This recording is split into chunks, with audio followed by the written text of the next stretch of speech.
엽기라고 하는 말이 있죠. 여러분 엽기 하면 뭐가 떠오르십니까? 떡볶이가 떠오르십니까? 드라마 제목이 여러분 떠오르십니까?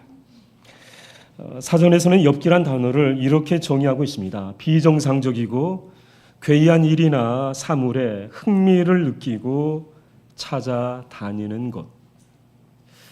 우리가 엽기라고 하는 말을 쉽게 접하지요. 그래서 그 엽기라고 하는 말을 쉽게 생각하지만 이 엽기라고 하는 말은 굉장히 무서운 말입니다. 왜냐하면 정상적인 사람은 상상할 수 없고 입에 담기에도 끔찍한 일이나 상황을 가리켜서 엽기라고 하는 단어를 씁니다. 예를 들자면 사람이 사람을 죽이고 그 시신을 토막내서 암매장을 했습니다. 그런 사건을 우리는 엽기적인 사건이라고 하지요. 그런데 놀라운 사실은 이런 엽기적인 사건들은 죄성을 가진 사람들이 있는 곳이면 어디에나 있다라는 것입니다. 심지어 성경에도 이런 엽기적인 사건이 등장합니다. 오늘 본문의 말씀을 이해하기 위해서는 19장의 내용을 우리가 알아야 하는데 19장의 내용은 대략 이렇습니다. 어떤 레위 사람이 첩을 두고 살았습니다. 레위 사람에게 첩이 있다는 것도 굉장히 황당한 일이죠. 그런데 더 황당한 일이 있습니다. 그것은 그 첩이 행음을 합니다. 바람을 폈다는 거죠. 행음을 하고 친정으로 도망가 버립니다. 도망가 버리고 4개월이라고 하는 시간이 흘렀습니다. 이 레위 사람이 어떤 마음이었는지는 알 수는 없지만 행음을 하고 도망친 그 첩을 설득해서 데려옵니다. 데려오는 길에 날이 저물어 베냐민 지파에 속한 기브아 성읍에 들어가게 됩니다. 밤이 깊었습니다. 기브아의 불량배들이 레위 사람이 머물고 있는 집을 에워쌌습니다. 그리고 집주인에게 이 레위 사람을 내어놓으라고 위협을 합니다. 이유는 창세기에 나오는 소돔 사람들과 같이 남색, 다시 말하면 남자가 남자와 더불어 관계를 맺기 위해서 레위 사람을 내어놓으라고 합니다. 그런데 집주인은 레위 사람 대신에 레위 사람의 첩을 내어줍니다. 그러자 기브아의 불량배들은 밤새도록 이 첩을 성폭행하고 무참히 짓밟았습니다. 첩은 그렇게 해서 비참하게 죽어갔습니다. 엽기적인 일은 이 일 이후에 일어납니다. 이 레위 사람은 자신의 첩을 그 시신을 싣고 집에 돌아와서 12조각으로 나눠서 이스라엘 12지파에게로 보냅니다. 끔찍한 일이죠. 엽기적인 일이죠. 그러면 왜 이 레위 사람이 이런 엽기적인 일을 벌였을까? 첩을 사랑해서일까요? 첩을 사랑해서 첩의 복수를 대신하려는 이유일까요? 그렇지 않습니다. 이 레위 사람은 첩을 진정으로 사랑한 사람은 아니었습니다. 19장에 보면 이 레위 사람은 첩이 밤새도록 능욕당하고 짓밟힐 때에 편안히 잠을 잤던 사람입니다. 그리고 아침에 일찍 일어나서 이 첩의 생사 여부도 확인하지 않은 채 첩을 놔두고 집으로 돌아가려 했던 사람이 바로 레위 사람입니다. 첩을 위한 복수가 아니겠죠. 자신의 복수였습니다. 여러분 생각해 보십시오. 여러분이 이 레위 사람이라면 어떤 마음이 들겠습니까? 마음에 엄청난 분노가 일었겠지요. 얼마나 화나는 일입니까? 분을 삭일 수가 없습니다. 끓어오르는 화를 참을 수가 없습니다. 어떻게 해서든 갑절로 갚아주고 싶은 마음이 있었겠지요. 이 때문에 이 레위인은 엽기적인 일을 서슴지 않습니다. 여기에는 죽음에 대한 존엄도, 죽음에 대한 예의도 없습니다. 오로지 원한과 복수만이 있을 뿐입니다. 그러면 첩의 시신을 받아든 12지파 이스라엘 백성들의 반응은 어땠을까? 여러분 1절 말씀을 다시 한번 보십시오. 우리 1절 다 같이 읽어보겠습니다. 시작.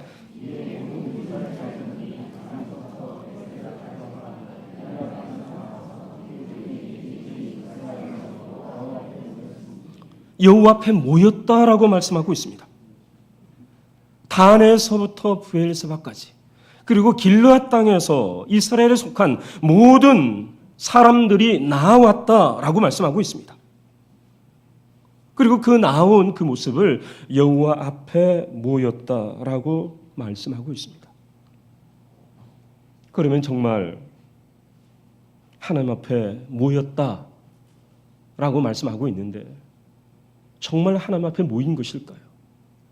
심지어 2절 말씀을 보시면 백성의 어른들은 하나님 백성의 총회에 섰다고 말씀하고 있습니다.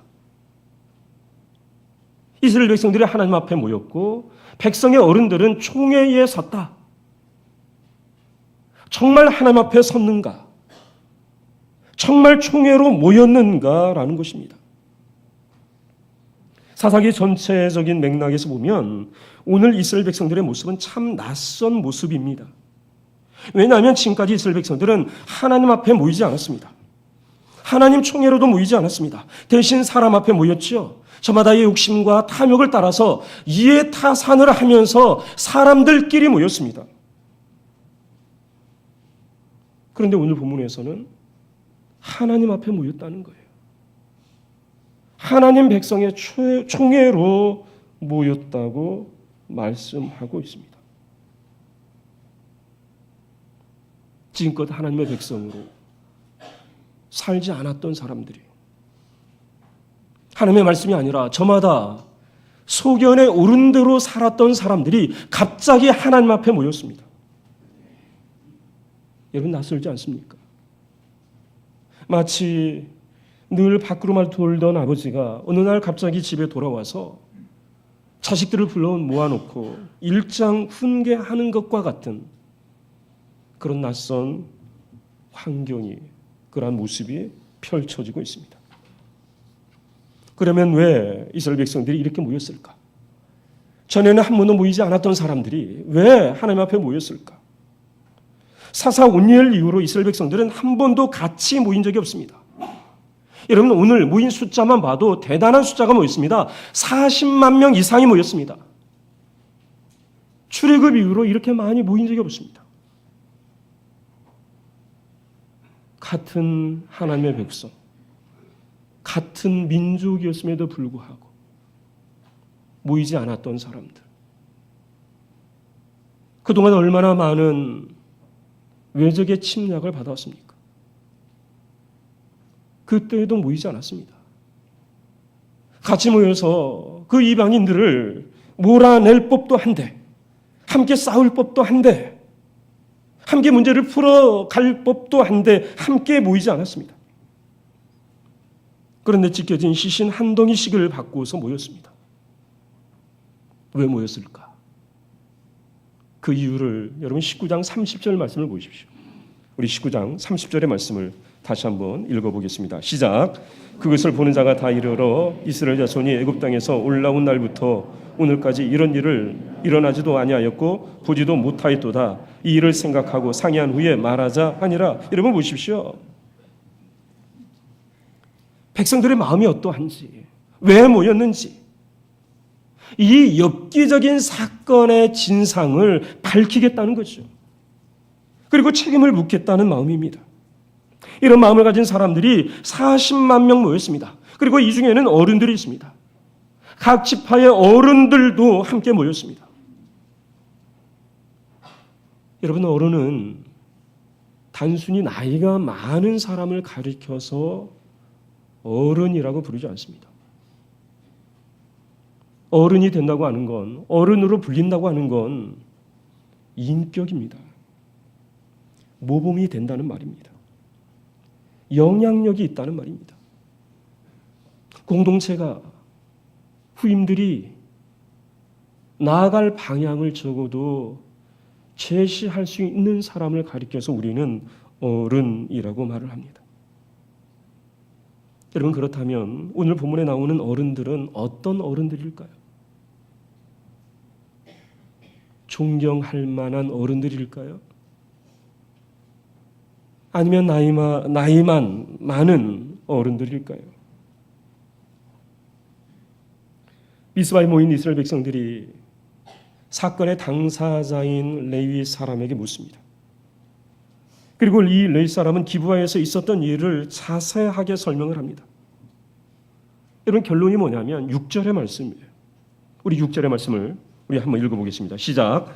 내가 내 첩의 시체를 거두어 쪼개서 이스라엘 기업에 온 땅에 보냈나니 이는 그들이 이스라엘 중에서 음행과 망령된 일을 행하였기 때문이라. 내가 왜 이렇게 엽기적인 일을 했는지 당신들 압니까? 그것은 바로 기브아 사람들이 음행과 망령된 일을 행했기 때문에 내가 내 첩의 시체를 쪼개서 이스라엘 기업에 온 땅에 보냈다라고 그렇게 그들을 고발하고 있습니다. 그런데 문제는 여기에 아주 심각한 문제가 있습니다. 그 문제가 뭐냐면 레위인은 사건의 전체 내용을 있는 그대로 말하고 있지 않습니다. 19장에 나오는 내용하고 3절부터 시작해서 이 레위인이 이스라엘 백성들 앞에서 말하는 내용이 같지 않습니다. 자신에게 불리한 것은 다 빼놓고 이야기를 해요. 기브아 사람들이 처음에 원하는 것은 첩이 아니라 자신이었다는 것을 말하지 않습니다. 그리고 자신 대신 첩이 희생당한 것도 말하지 않습니다. 그 과정에 에브라임 출신의 노인이 있었다는 것도 말하지 않습니다. 그리고 자기가 첩을 보호하기 위해서 어떤 일을 했는지, 어떤 노력을 했는지, 어떤 행동을 했는지도 말하지 않습니다. 서두에 말씀드린 것처럼 첩이 그렇게 짓밟힐 때에 이 레위인은 한가롭게 잠을 잔 사람입니다. 그 모든 사실들을 다 빼놓고 이야기를 합니다. 물론 사람들이 그렇죠. 자기에게 유리한 것은 과장하고 부풀리고 불리한 것은 숨기거나 축소시키는 것이 사람이죠. 그러나 설령 그렇다 한다 해도 이 레위인은 너무나 뻔뻔합니다. 여러분 6절의 말씀을 다시 한번 보십시오. 기브아 사람들의 음행과 망령된 일을 저질렀다고 고발을 해요. 기브아 사람들이 음행했고 기브아 사람들이 망령된 일을 했다. 그런데 사실은 레위인도 자유로울 수가 없습니다. 여러분 레위인이 오늘날로 얘기하면 여러분 목회자지요. 예배를 주관하는 목회자예요. 여러분 목회자가 첩을 뒀다? 용납이 가능합니까? 용납할 수 있는 일입니까? 용납할 수가 없지요. 그것 자체가 음행이죠. 그것 자체가 망령된 일이죠. 그런데 정작 자신은 거룩한 사람인 양 기브아 사람들을 고발을 하고 있습니다. 그리고 더 심각한 것은 사건의 진상을 조작을 해요. 여러분 5절 말씀을 보십시오. 가해자를 누구라고 얘기합니까? 기브아 사람들이라고 얘기를 해요. 여러분 정확한 사실은 기브아의 불량배들이죠. 19장에 보면 기브아 사람들이 첩을 그렇게 유린하고 짓밟은 것이 아니라 기브아의 불량배들이 그런 일을 한 거예요. 그런 엽기적인 일을 한 거예요. 그런데 이 레위 사람이 기브아의 불량배들이다라고 말하지 않고 기브아의 사람들이다라고 말을 합니다. 의도가 있겠지요. 조작하는 의도가 있을 거 아니겠습니까? 지금 이 레위 사람은 기브아 성읍 전체가 싫어요. 기브아 전체가 다 심판받았으면 좋겠어요. 기브아 성읍 전체가 다 망했으면 좋겠어요. 그 마음인 거죠. 그 마음을 가지고 왜곡하고 조작해요. 그래서 범인들이 기브아의 불량배들이 아니라 기브아의 사람들이다라고 말하고 있습니다. 여러분, 모든 원인을 이 레위 사람은 기브아 사람들에게 돌리고 있어요. 그러면서 자신에게는 책임이 없다는 거죠. 자신은 피해자일 뿐이라는 거예요. 이스라엘에서 전무후무한 음행과 망령된 일이 일어나는 것은 모두 기브아 사람들 때문이다. 그러니까 기브아 사람들을 우리가 심판해야 된다. 기브아가 망해야 된다. 기브아가 멸망해야 된다라고 그렇게 주장을 하고 있습니다. 그리고 미스바에 모여든 11지파의 이스라엘 백성들도, 그리고 총회로 모인 지파의 어른들도 마찬가지입니다. 이들은 마치 불의 앞에 분연히 일어선 정의의 사도와 같은 모습으로 하나님 앞에 서 있습니다. 그런데 자격을 묻는다면 정말 자격이 있을까요? 자격이 있는 사람들일까요? 그렇지 않습니다. 자격이 없습니다. 레위인도 이스라엘 백성들도 지파의 어른들도 모두가 다 하나님 앞에서 불의한 사람들입니다. 지금까지 불의한 삶을 살았습니다. 불의한 기브아 사람들을 고발하는 고발자로, 심판할 심판자로 나섰지만 사실은 이 사람들이 불의한 사람들이었다라는 것입니다. 이 사람들은 지금까지 한 번도 하나님 앞에 서본 적이 없었습니다.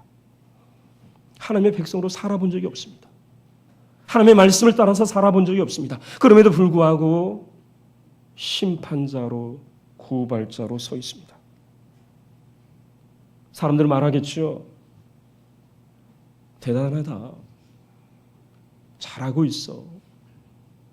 반드시 진상을 밝혀서 심판해야 돼. 그렇게 격려했겠죠. 그러나 하나님께서는 이들을 뭐라고 하실까요? 잘한다 하실까요? 내가 도와줄 테니까 너희들 한번 잘해봐라 이렇게 말씀하실까요? 그러지 않겠죠. 혹여 나하고 상관이 없다 이런 말씀하지 않으실까요? 너희들 나하고 상관이 없다. 너희들 모인 거 나하고 상관이 없다. 여러분, 그렇습니다. 하나님 앞에 있지만 하나님과 무관할 수 있습니다. 하나님 앞에 있지만 하나님과 상관이 없을 수 있습니다. 하나님의 이름으로 모였지만 하나님과는 무관할 수 있습니다. 하나님의 이름으로 고발도 하고 책임도 묻지만 하나님의 이름으로 판단도 하고 심판도 하지만 하나님과 상관이 없는 심판, 하나님과 상관이 없는 고발일 수 있다라는 것입니다. 좀 더 확장해서 적용해 보면 우리가 예배를 드리죠. 전도도 하죠. 선교도 합니다. 봉사도 하죠. 찬양도 하죠. 국률 사역도 합니다. 열심히 하죠.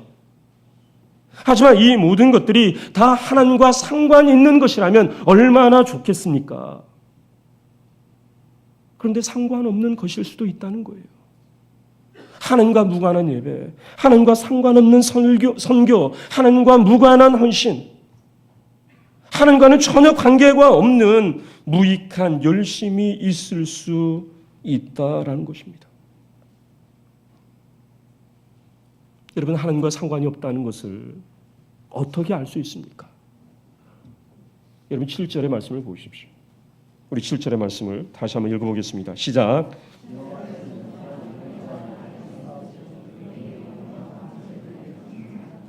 여러분 보십시오. 이 레위 사람이 이 미스바에 모인 이스라엘 백성들에게 요청을 하죠. 무슨 요청을 해요? 의견과 방책을 내어라. 의견과 방책을 내라는 거예요. 여러분, 1절에 의하면 이스라엘 백성들은 지금 하나님 앞에 있습니다. 하나님의 총회로 모이고 있습니다. 그러면 하나님 앞에 있으면 하나님께 의견과 방책을 물어야 되는 것이 맞는 거죠. 그런데 하나님께 묻지 않습니다. 하나님 앞에 있다고는 하지만 이스라엘 백성들 마음에 하나님이 없음으로 말미암아 하나님의 뜻도 구하지 않고 하나님의 방법도 구하지 않고 사람들에게 의견과 방책을 내어놓으라 그렇게 말하고 있어요. 오늘 본문 어디에도 하나님의 의견, 하나님의 방책이 없습니다. 사람들의 의견과 사람들의 방책만 있을 뿐이라는 사실입니다. 그러면 여기에서 우리가 한 가지 더 질문할 수 있겠죠. 그러면 어떻게 했어야 하는가? 레위인이, 이스라엘 백성들이, 백성의 어른들이 어떻게 했어야 할까? 고발하고 책임을 묻기 전에, 원인을 외부에서 찾기 전에 하나님 앞에서 자신들을 먼저 살폈어야 합니다. 자신들의 영적인 상황이 어떤지, 자신들이 지금까지 어떠한 삶을 살았는지 있는 그대로 설령 무겁게 책임을 져야 한다 해도 스스로 살피고 먼저 고백했어야 합니다. 지난날의 죄악된 삶을, 하나님 앞에 바로 서지 못한 허물진 삶을 고백하고 이런 엽기적인 사건이 일어난 것은 자신들에게도 책임이 있다고 말하는 것이 먼저겠지요. 내가 어른인데, 내가 지파의 어른인데, 내가 그래도 남편인데 내 책임이지, 내 잘못이지. 내가 하나님 앞에 음행했고 내가 하나님 앞에 망령된 삶을 살아서 이렇게 한 여인이 죽어갔지라고 먼저 하나님 앞에 엎드려서야 한다라는 거죠. 물론 스스로의 죄악된 모습을 살피고 인정하고 고백하는 거 쉽지 않습니다. 쉬웠다면, 그렇게 되었다면 사사 시대가 아니었겠죠. 최근에 캐나다 총리가 프란치스코 교황에게 사과를 요청했다는 거예요. 사과를 요청한 배경이 이렇습니다. 캐나다 캐톨릭 교회가 110년간 이누이트라고 하잖아요. 그 캐나다의 원주민 아이들을 대6살 때부터 시작해서 139개의 기숙학교로 다 강제로 불러 모았습니다. 그래서 원주민의 그 언어를 사용하지 못하도록 했어요. 그리고 교육을 시켰어요. 그 과정에서 수많은 학대가 이루어졌습니다. 그래서 6,000명 정도가 죽었대요. 6,000명. 2008년도에 캐나다 정부에서는 대대적인 진상조사를 했습니다. 그리고 원주민들에게 공식 사과를 했어요. 그런데 캐톨릭 교회는 사과를 하지 않았어요. 이런 10년이 지났죠. 그래서 총리가 교황에게 사과를 요청한 거예요. 자신의 허물을, 자신의 잘못을 인정하는 거 쉽지 않죠. 돌아보고 순순히 내가 그런 사람이라고 말하는 거 쉽지 않습니다. 왜 그럴까요? 사람에게는 늘 자신을 예외로 두려 하는 경향이 있습니다. 자신을 늘 예외로 둬요. 다른 사람을 비판하고 다른 사람을 판단하는 시각에 10분의 1 정도로 자신을 살펴본다면 우리 사회나 우리 공동체가 가지고 있는 갈등이나 싸움이나 모든 문제들이 아마 반절 이상 줄 거라고 생각을 합니다. 그러면 어떻게 해야 될까요? 나 자신을 예외로 두지 말아야 되겠죠. 나는 아니라 하지 말아야 하겠지요. 나는 옳다. 나는 정의롭다. 나는 의롭다. 하지 말아야 합니다. 내 생각은 옳다. 하지 말아야 합니다. 나도 틀릴 수 있고, 나도 잘못할 수 있고, 나도 판단 잘못할 수 있고, 나도 불의할 수 있다라는 것을 인정해야 합니다. 의인이 어디에 있습니까? 성경은 말합니다. 이는 없나니 하나도 없다고 말씀합니다. 우리에게도 레위인과 같은 모습이 있어요. 우리에게도 사사시대의 사람들과 같은 모습이 우리 안에도 있다라는 거죠. 그래서 우리는 하나님의 말씀을 대할 때마다 나도 그럴 수 있지. 나도 그럴 수 있지. 나도 그랬었지. 아니, 내가 그 사람이다. 우리가 이러한 솔직한 고백을 해야 한다라는 것입니다. 우리가 하나님의 말씀을 들을 때에도 나에게 주시는 말씀으로 들어야 돼요. 간혹 그런 얘기를 들어요. 설교를 듣고 다른 사람의 설교로 들어요. 들었어? 오늘 목사님이 이집사 설교하대.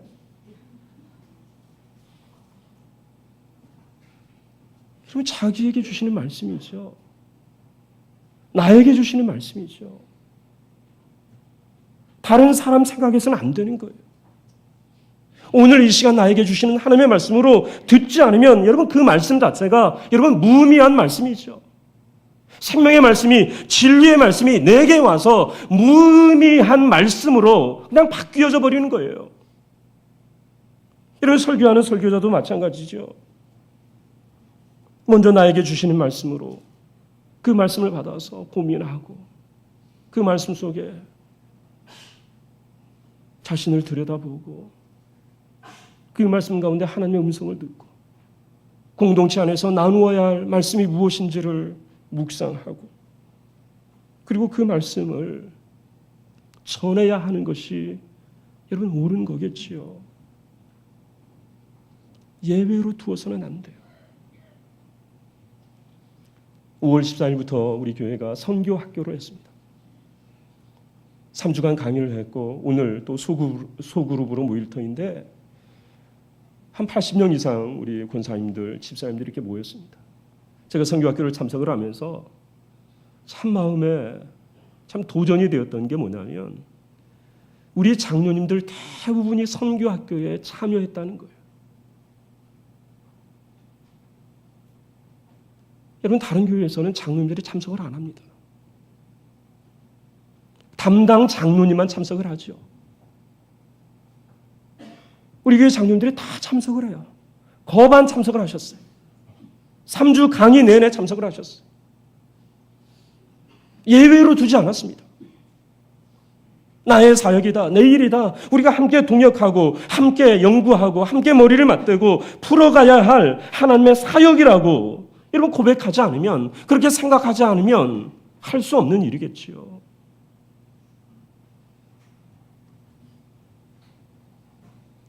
한나 아렌트라고 하는 독일 출신의 철학자가 있습니다. 이 한나 아렌트는 2차 세계대전이 끝난 후에 전범 재판 과정을 참관하게 됩니다. 그리고 나서 책 한 권을 쓰죠. 예루살렘의 아이히만이라고 하는 책을 씁니다. 이 책에서 한나 아렌트는 악의 평범성에 대해서 말을 합니다. 이 아이히만이라고 하는 사람은 유럽 각지에서 유대인들을 체포해서 강제 수용소로 보내는데 가장 주도적인 역할을 했던 사람이 바로 아이히만입니다. 이 한나 아렌트는 처음에 이 아이히만을 생각할 때에 괴물로 생각을 했습니다. 그런데 법정에서 본 아이히만은 평범한 옆집 아저씨와 같은 모습이었어요. 아이히만이 그런 얘기를 합니다. 나는 의무를 준수하고 명령에 따랐을 뿐이다. 나는 명령에 따랐을 뿐이다. 그렇게 항변을 해요. 여러분 한나 아렌트가 그런 말을 합니다. 거대한 악을 창안하는 것은 히틀러 같은 악인이지만 거대한 악과 손을 잡거나 그것을 실천에 옮기는 사람은 평범한 사람이다. 악이란 뿔 달린 악마처럼 별스럽고 괴이한 존재가 아니라 사랑처럼 언제나 우리 가운데 있다. 여러분 예외로 두기 시작하면 내가 악과 손을 잡기 시작해요. 나 스스로를, 늘 예외의 자리에 두기 시작하면, 여러분, 레위인이 그리고 기브아의 불량배들이, 이스라엘 백성들이 처음부터 괴물이었을까요? 이들이 처음부터 불량배들이었을까요? 여러분, 이들도 하나님의 백성이었습니다. 하나님의 백성으로 부름을 받았고 하나님의 은혜를 경험한 사람들이죠. 하나님의 구원을 경험한 사람들이잖아요. 그런데 이들이 어느 순간 괴물로 변해가고 있더라는 거죠. 여러분, 사사시대가 왜 어두움의 시대입니까? 왜 우리는 사사시대를 가리켜서 어둠의 시대라고 말을 합니까? 땅이 없어서일까요? 먹을 게 없어서일까요? 옷이 없어서일까요? 여러분, 그렇지 않습니다. 땅도 있습니다. 먹을 것도 있습니다. 옷도 있습니다. 여러분, 어떤 사람은 그렇게 말할 거예요. 환경이 열악해서. 그렇지 않죠. 여러분, 환경이 열악할 것 같으면 여러분, 애굽에서 종살이할 때가 더 열악했죠. 광야에서가 더 열악한 삶 아니었습니까? 믿음의 문제라는 거죠. 믿음이 없었습니다. 하나님의 백성된 삶을 살지 않았어요. 늘 자기 자신을 예외의 자리에 두었어요. 우리가 하나님 앞에 있을 때 우리는 하나님의 자녀가 돼요. 우리의 몸만 있는 것이 아니라 우리의 몸과 마음과 영이 하나님 앞에 있을 때 우리가 하나님의 자녀가 됩니다. 그리고 교회가 교회다운 교회가 돼요. 그 하나님 앞에서 나 자신을 예외로 두는 것이 아니라 늘 자신을 돌아보고 말씀에 비춰보고 있는 모습 그대로 받으시고 용서하시고 영접하시는 하나님을 바라보는 인생이 바로 믿음의 인생이라는 것입니다. 그러한 삶이 쉽지 않죠. 어렵지요. 여러분, 내 허물을 대면하는 게 참 어렵지 않습니까? 내 잘못을 인정하는 게 어렵잖아요. 손해가 나더라도, 무거운 책임이 따른다 할지라도. 그런데 알고 보면 여러분, 우리가 감당해야 할 책임이라고 하는 게 그렇게 크지 않습니다. 대부분 하나님께서 감당해 주세요. 그럼에도 불구하고 우리가 그 책임을 벗으려 한다는 거죠. 악이 편저하고 악이 평범한 세상에서 불량한 사람들이 이곳저곳에서 날뛰는 이 세상에서 우리 스스로가 하나님 앞에 서 있기를 주저하고 마다한다면 하나님의 공동체는 무너질 것이고 하나님의 역사는 가로막힐 것이고 하나님의 계획은 우리를 통해서 확장되고 뻗어나가는 것이 아니라 하나님의 그 계획이 우리로 말미암아 패하게 될 것이고 막히게 될 것입니다. 우리가 어찌하든지 하나님 앞에서 살아가기를 기뻐하고 즐겨함으로 날마다 하나님의 영광의 도구로 쓰임받는 우리 모두의 삶이 되어지기를 간절히 소원합니다. 기도하겠습니다. 살아계신 하나님, 하나님의 말씀처럼 되기를 원합니다. 하나님 앞에 서게 해주시고 하나님 앞에서 주신 귀한 사명, 책임, 의무 감당케 하여 주옵소서. 예수님의 이름으로 기도하옵나이다. 아멘.